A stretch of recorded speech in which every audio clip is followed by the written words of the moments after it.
السلام عليكم ورحمة الله وبركاته متابعين الكرام. لاحظت بعض التعليقات في المقاطع اللي كاتب يستاهل، يزول، والله يحتاج خيزران، ويعلن إن شاء الله يصاب.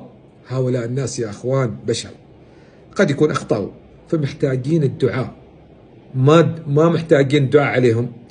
أنا وأنتم على هذه الأرض الله سبحانه وتعالى خلقنا نغير في سلوك البشر إذا نستطيع، نرشدهم ونوعظهم ونوجههم ونقول اليوم أخطأت وبكرة لا تخطأ يا ابني، الله سبحانه وتعالى أعطاك فرصة اليوم وبكرة ما بيعطيك فرصة.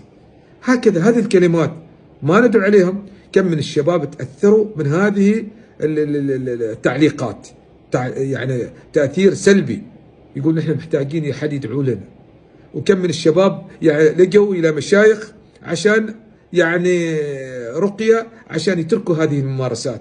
في ناس ترى صار عندهم يعني موضوع، يعني وصل موضوع يعني عندهم يعني مثل يعني ما تقول مدمن في هذه الأشياء، فمحتاج أن يترك، ومجتهدين، فأنت تأتي وتدعو عليهم يعني صعبة.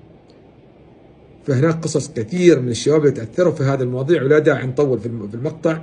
بارك الله فيكم، وخلونا نحن وياكم إن شاء الله تعالى يد بيد في تغيير سلوك هؤلاء الشباب اللي محتاج التغيير. بارك الله فيكم، شكرا لكم.